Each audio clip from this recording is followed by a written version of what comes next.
Hello and welcome back to today's personal finance show here on Dublin City FM with me, Paul Merriman from askpaul.ie. Delighted to be joined in studio. I mentioned this before the break with Paul Byrne. Paul is an entrepreneur and founder of a really good, heartfelt business, I suppose, called Heart on Your Sleeve. Paul, we're going to get into you're a graphic designer as well, and we're going to get into the business side in a second. But do you mind if we dive into Heart on Your Sleeve first? Because go for it. I think it's brilliant. I think it's really, really, really good. And why don't you tell listeners what it is, and then we'll talk about where they can see a bit of content. Let's start. You far away. Yeah, listen, I'll jump in. Thanks for having me along. No problem, very welcome. So Heart on Your Sleeve is an initiative that I started, actually launched it last year. I'll actually start with the process. Yes. Because the process is simple. I introduce people to a wellness tool in journaling while they design their own custom hoodie. Yeah. And to dig a bit deeper into that, the wellness tool or the journaling piece is basically learned as a default of having fun. Yes. And my target market for it is teenagers. Yeah. And I guess every good invention or good service you come out with sometimes holds a mirror to something that you might have needed at at that time in your life. Yeah, 100%. So yeah, that's the actual process of Heart on Your Sleeve. Introduction to a wellness tool in journaling, while then getting to actually express it. Yeah. So take us through that tool, if you like. So you go into typically youth outreach centres. You bring the teenagers through how to journal, and whenever they journal, they get to basically design. You help them with the graphic design piece to get onto a hoodie. They then get the hoodie made, and they can wear the hoodie. And the hoodie will have stuff on it, like I've seen one or two of the videos there, and people are saying, I love my dog, or established in 19, whatever. So various different things that people have been talking about. Absolutely, yeah. And are you trying to coach the kids then through the journaling piece or the tool piece? Because there's so many. When I was watching this, to be honest with you, I think it should be in every school. Yes. I genuinely believe that, because I know it's not in schools as such yet, and you're only a year in. But I have two 20-year-olds, and even I think they would have benefited for that. Even before the transition year, that kind of, I'm not sure, that fourth year kind of gap year, whatever you want to call it, nonsense, as I call it. No offense to schools who do it well. But yeah, they could have done that with probably between the ages of maybe 13 to 15, rather 15 to, probably right the way through really to they're 18. Yeah. But particularly when they're younger. So yeah, bring us through the process. So you go into, just say it's an outreach program for a youth centre. Yeah. And what happens? What do they actually do, and what do you bring to the table for them?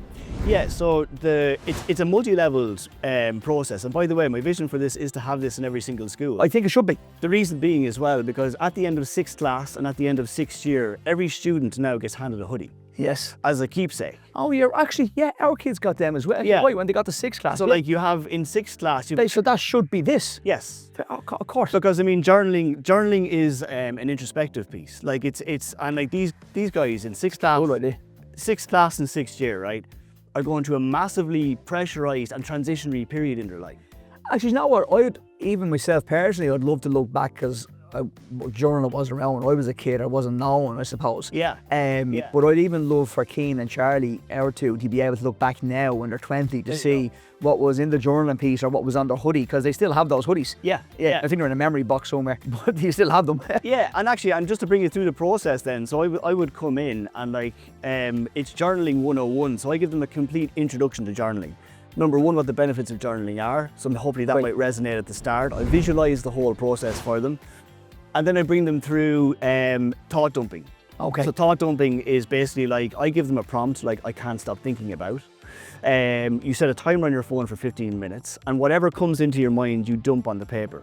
Great. Now, if you repeat that day in, day out, and my practice at the minute, by the way, is 5 minutes every morning, because you can't avoid 5 minutes every morning. You can't, it's easy to do, yeah. Yeah, and that helps me. I was born with an active mind, a creative mind, and that has been a tool throughout my kind of second half of my life that has helped me structure my thoughts. There's a universal truth called a problem written down is a problem half solved. Yes. Do that. Well, once it's out of your mind, and you can kind of tackle it more, can't you really? There you go. Yeah. And it's tangible. You've just written it down on a piece of paper and it stares back at you. And sometimes when you do that as well, I find even, I got introduced journal maybe 3 or 4 years ago with somebody. I don't do as much as I should do, but when I do it, once you write it down, it's not that big of a deal as what it was in your head. To be fair, I have found that myself. Yeah. That's a great, look, I think it's amazing. So the kids come in, you teach a journal piece, then they just take out whatever, their own little journal piece of paper, whatever it is. They start writing down things. Yeah. And then how do you get it to the hoodie? Bring us through that piece. Yeah. And how that's funded and what that looks like. Yeah, so the journaling piece is the body of it, like that's the heart and soul of it. And that actually writes. So I bring them through journaling, so writing. Then I teach them how to analyze their journaling. Okay. So go back to what you wrote about and start circling poignant words and terms that you think, right? And by the way, my goal in designing this is that you don't have to be an artist or creative person. Yes. Sorry, you say that in the video, actually, the video, Yeah. and I will share the video on my Instagram page when this goes out for everybody. So I think when I looked at the video and you were saying that it's not for people, you don't have to be artistic, you don't have to be, because you're there to help them through the creative or the kind of design piece. Exactly. Yeah, so you just have to get the journal piece done first, which everybody can do. Yeah. And Pick your words. Yes, and I have it, you see, I have all the rest of the steps systemized. Right. So pick your words, then you compare those emotions off with colors. I get them charts of colors and color psychology. But then get them onto Pinterest. Right. And it's a really fun exercise to see like where your visual interests come into play. And if you've never done that, when you look at your Pinterest board afterwards, you're staring at yourself. Oh, because I get them to look at all their influences from like the first decade, the second decade, no matter what age you are, you can do it. I'm nearly 4 decades in now. But you actually see, staring back at you then, where your visual influences came from. Very good. And then through videos, I show them how to pair them off with design pieces. And then I have an actual online hoodie builder on our website that has assets that you can drag and drop onto the hoodie. So they're taking the stuff from either the Pinterest or the words that they created, maybe in a Word document. Exactly. They drag it into the hoodie, Yeah. and then it gets created. They stylize it from there. Right, okay. And it's all tutorials the whole way through. And then my guidance as a designer for the last 20 years. That would look better here, or maybe think of this way, or different things. Yeah. And so it's guided the entire way through. I don't want to do it myself.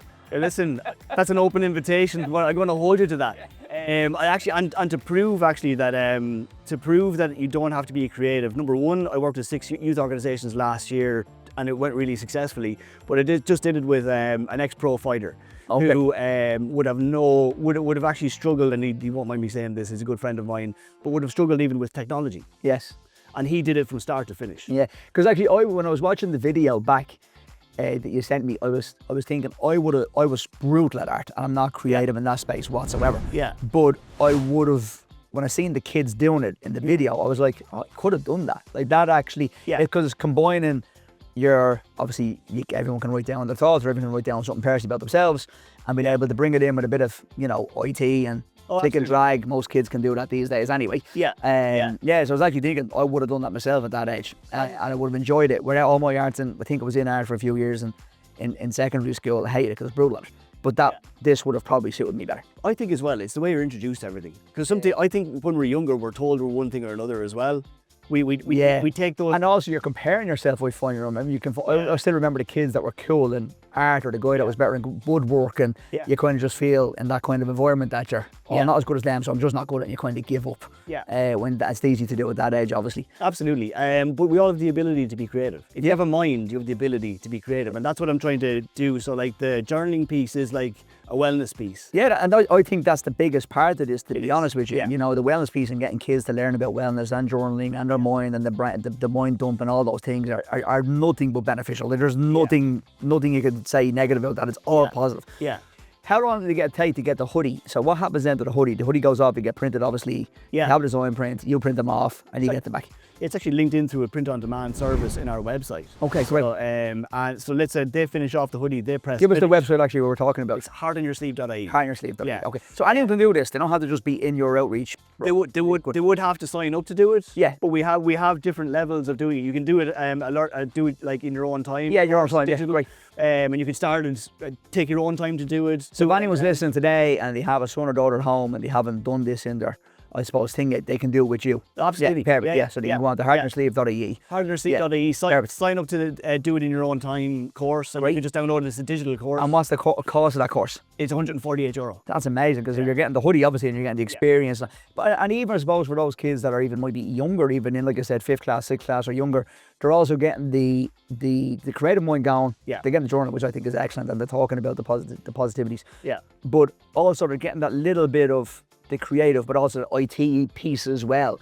So for all in, they're getting everything really. You're actually learning as well the design process. Yeah. I'm a graphic designer, and you're actually learning how to follow a process from research, development, design. Yes, the research, the journey yourself. Development is the analysation. The design is actually learning a design tool, how to put something together digitally and finish a project. Now, you mentioned one thing that maybe I'm just going to sound like a dinosaur here on my lack of IT skills or anything outside of maybe Instagram. Pinterest. How does Pinterest actually work? You mentioned you go on to Pinterest and say, I put in what for, like, just give us an example of what that, just for people that don't know what it is, because it seems like it's part of the process. It is indeed, yeah. So Pinterest is a purely visual platform. So it's used a lot by designers. So let's say you wanted to do your house up, or if you wanted to do your offices here up, you could start a board called like... Are you saying my office needs to be done? Not at all. But if you want some hand there.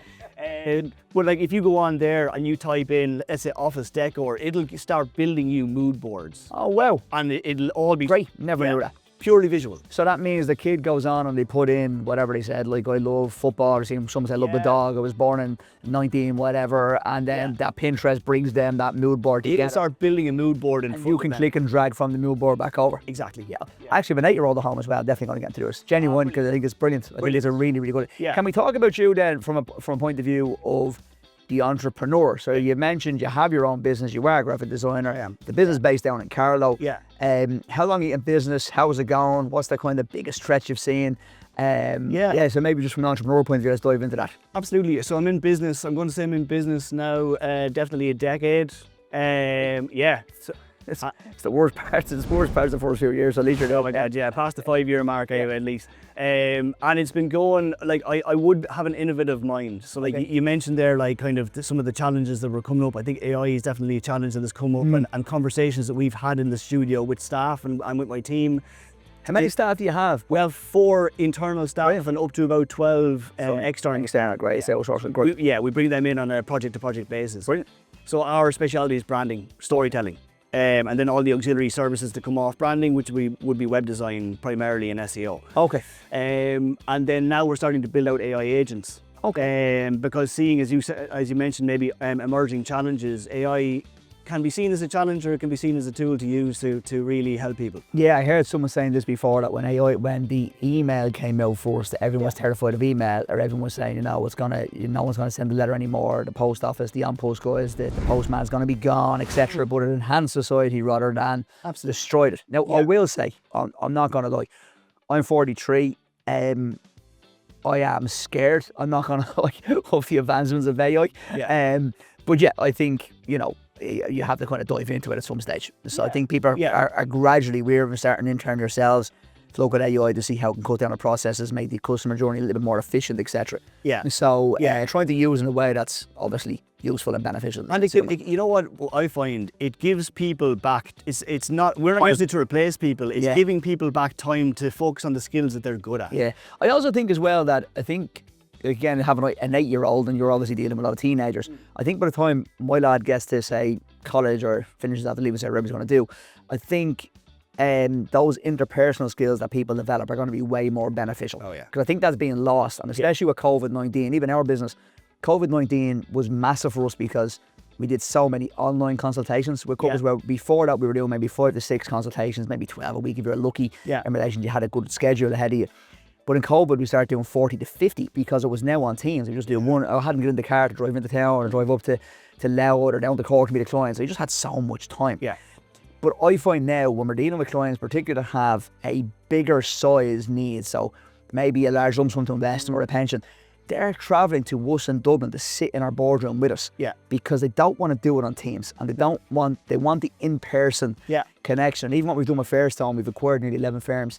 11 ones in this week or next week. Brilliant. But with those 11 firms, we're trying to make sure we keep them in. We're in Kerry, we're in Galway, we're up in Donegal, we're down in Sligo, we're in Meath, we're in Dublin, we're down in Kilkenny. We want to keep those offices open. Yeah. And we're talking to business, I think the other might think we're going to close them down and put them all in Dublin and say, no, we want people to be able to come in and talk to you. So your guys will probably end up speaking more to your clients about the creative piece. Yes. And the AI can kind of swoop in and do that part. That's working in the back end. And again, it's plugging out that piece, like that time. The one good thing about it is it doesn't show up late. You know, it does what you ask. Kids can't get sick. Yeah, traffic's not going to so it'll make it more efficient. So it's a tool here on the side, and by the way, I'm a huge fan of the interpersonal connection, and that cannot be replaced. That's where relationships get built. And then just what's the actual business called, Paul? Bring some people through the actual business name as well. It's called PB Studio. PB Studio. Paul Byrne Studios, pbstudio.ie. Perfect. Okay. Yeah. So anyone thinking about developing that brand for themselves, looking at that kind of creative piece for their brand, and looking for the websites, the SEO and all that, can give you a shout. Yeah. And that's what you do from a kind of main business plan. Yeah, that's by far my main business. And right hard on your sleeve is this emerging passion project that is. Yeah, well, look, I love a passion project, and I think the passion project you hit on is a brilliant one. I wish you all the success, and I think if there's any teachers listening or parents listening, get the kids over to heartonyoursleeve.ie. Get the kids involved and try and see can you do it from a program point of view through schools. I really love that idea of the 6th class, just because, like I said, our eldest 2 are 20 now. Yeah. And I know we get the memory box out every now and again, usually around Christmas. Yeah. When you're up in the attic and you're doing stuff, and you take out the hoodies from their schools. Oh yeah. It is a memory blast for them. So it'd be cool for them to have like what they were thinking then, and what their aspirations were even, or where you wanted to end up in life. Or so you could take it so many ways. I think it's brilliant. Brilliant. Paul, thanks for coming into the studio, and especially coming to Dublin to chat to me today. I really appreciate it. Thanks for having me in. Yeah, and very best of luck with everything. Thanks a million. Cheers. Thank you. Cheers.